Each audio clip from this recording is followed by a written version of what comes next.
नमस्कार छात्रों। आज हम हिंदी विषय का जो लक्ष्मी नामक पाठ है उसका हम तीसरा भाग यहाँ पर सीखेंगे कि कैसे आगंतुक लक्ष्मी को फिर से उनके घर में ही पूछते पूछते लेकर आता है और इस गाय का असली मालिक कौन है उनको वह सौंप देता है, या फिर वो वहाँ पर एक उदाहरण देता है कि इसको काजी हाउस में रख दो, क्योंकि उस आगंतुक के गाय का चारा लक्ष्मी उस दिन पूरा खा चुकी होती है। तो पाठ में उसके बाद क्या होता है यह आज हम पूर्ण रीति से सीखेंगे। इसे आप लोग बांध कर रखें, नहीं तो कांजी हाउस में पहुंचा देंगे। सरकारी मवेशी खाना। रमजानी चुप खड़ी आगंतुक की बातें सुनती रही। दोपहर बाद जब करामत अली ड्यूटी से लौटा और नहा धोकर कुछ नाश्ते के लिए बैठा तो रमजानी उससे बोली, मेरी मानो तो इसे बेच दो।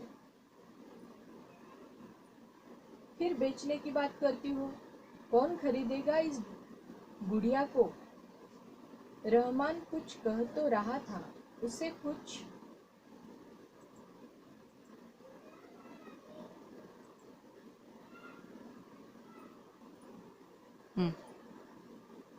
रहमान कुछ कह तो रहा था, उसे कुछ लोग खरीद लेंगे। उसने किसी से कहा भी है, शाम को वह तुमसे मिलने भी आएगा। करामत अली सुनकर खामोश रह गया।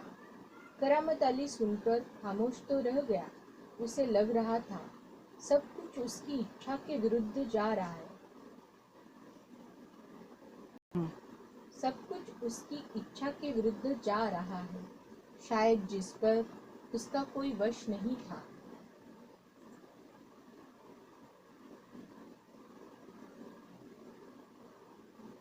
करामत अली यह अनुभव करते हुए कि लक्ष्मी की चिंता अब किसी को नहीं है, खामोश रहा। उठा और घर से जो सूखा धरा पड़ा था उसके सामने लाकर रख दिया। लक्ष्मी ने चारे को सूंघा, फिर उसकी तरफ से निराशापूर्ण निगाहों से देखने लगी, जैसे कहना चाहती हो, मालिक यह क्या।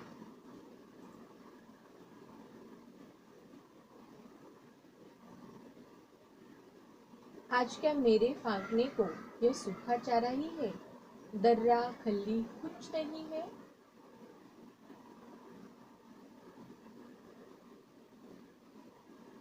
करामत अली उसके पास से उठकर मुंह हाथ धोने के लिए गली के नुक्कड़ पर नल की ओर चला गया। 7-8 बजे के करीब रहमान एक व्यक्ति को अपने साथ ले आया। करामत अली उससे पहचानता था। इसके पहले कि उससे कुछ औपचारिक बातें हो, करामत अली ने पूछा, क्या तुम गाय खरीदने आए हो। उसने जवाब में कहा, हाँ। बूढ़ी गाय है, दूध नहीं देती। तो क्या हुआ, तुम इसे लेकर क्या करोगे। मैं कहीं और बेच दूंगा। यह तुम्हारा पुराना धंधा है, मैं जानता हूँ। मुझे तुम्हें गाय नहीं बेचनी। करामत मियाँ ने उसे कोरा जवाब दे दिया। कोरा जवाब देना मतलब साफ मना करना। रमजानी करामत के चेहरे के भाव भांपती हुई बोली, क्या यह भी कोई तरीका है, आने वाले को खड़े खड़े दुत्कार कर भगा दो। तुम जानती हो वह कौन है, करामत अली ने कटु स्वर में कहा।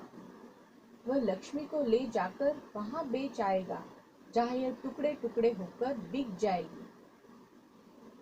मेरे दोस्त ज्ञान सिंह को इसका पता चला तो वह मेरे बारे में क्या सोचेगा। उस दिन करामत अली बिना कुछ खाए पिए रात को बिना बिस्तर की चारपाई पर पड़ा रहा। नींद उसकी आंखों से कोसों दूर थी। रात काफी निकल चुकी थी। सवेरे देर तक वह लेटा ही रह गया। कुछ देर बाद कहारता हुआ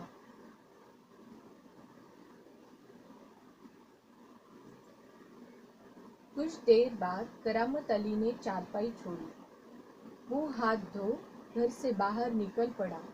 लक्ष्मी के गले से बंधी हुई रस्सी खूंटे से खोली और उसे गली के बाहर ले जाने लगा।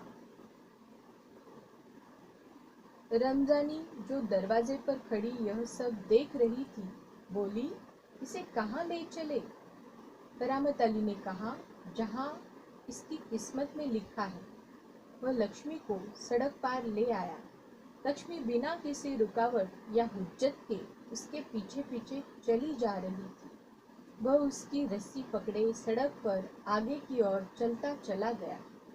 चलते चलते कुछ क्षण रुककर वह बोला, लक्ष्मी चल। अरे, गौशाला यहाँ से 2 किलोमीटर दूर है। तुझे गौशाला में भर्ती करा दूंगा, वहाँ इत्मीनान से रहना।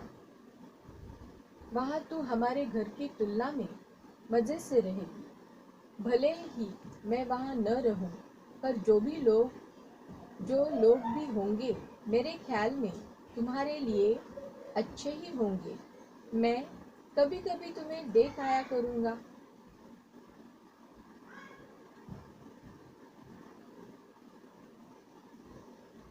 तब तुम मुझे पहचानोगी या नहीं, खुदा जाने।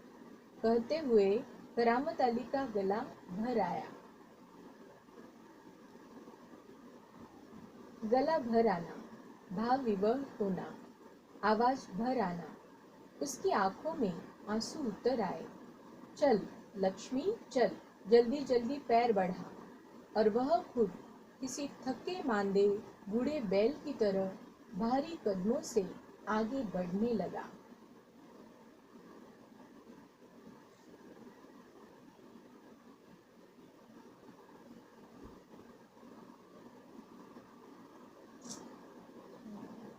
बच्चों, अब हम इसको अपने पाठ्य पुस्तक के अंदर पुनः से दोहराएंगे, पढ़ेंगे, ताकि आपको ये अच्छे से ध्यान में रह जाए। दोपहर बाद जब करामत अली ड्यूटी से लौटा और नहा धोकर कुछ नाश्ते के लिए बैठा, तो रमजानी उससे बोली, मेरी मानो तो इसे बेच दो। फिर बेचने की बात करती हो? कौन खरीदेगा इस बुढ़िया को? रहमान कुछ कह तो रहा था, उसे कुछ लोग खरीद लेंगे। उसने किसी से कहा भी है, शाम को वह तुमसे मिलने भी आएगा।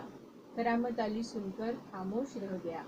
उसे लग रहा था सब कुछ उसकी इच्छा के विरुद्ध जा रहा है, शायद जिस पर उसका कोई वश नहीं था। करामत अली यह अनुभव करते हुए कि लक्ष्मी की चिंता अब किसी को नहीं है, खामोश रहा। उठा और घर में जो सूखा चारा पड़ा था उसके सामने डाल दिया। लक्ष्मी ने चारे को सूंघा और फिर उसकी तरफ निराशापूर्ण आंखों से देखने लगी, जैसे कहना चाहती हो, मालिक यह क्या, आज मेरे लिए फाकने को यह सूखा चारा ही है, दर्रा खल्ली कुछ नहीं।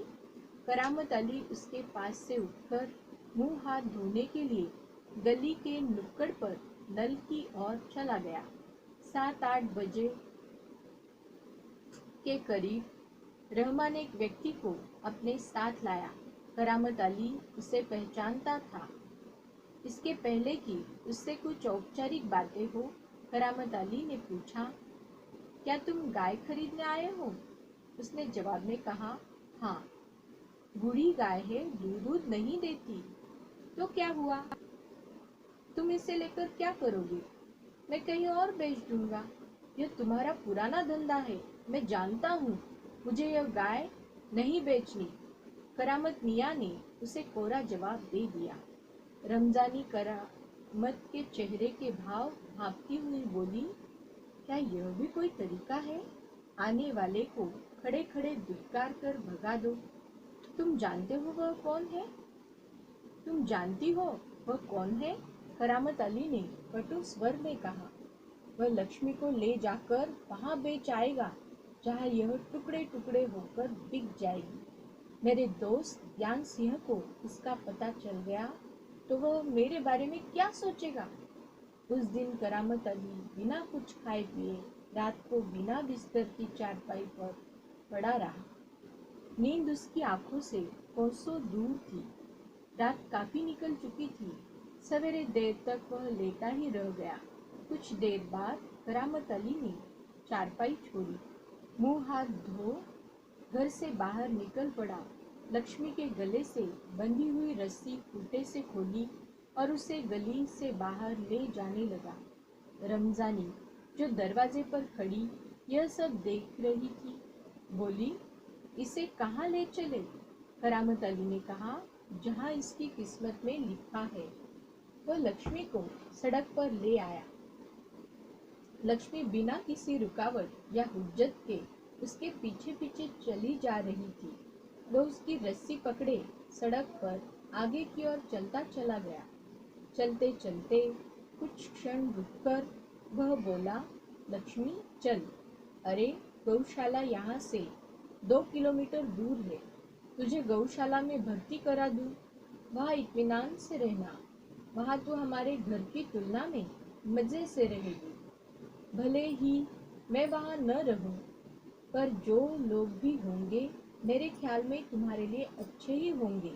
मैं कभी कभी तुम्हें देख आया करूँगा, तब तो मुझे पहचानेगी भी या नहीं, खुदा जाने।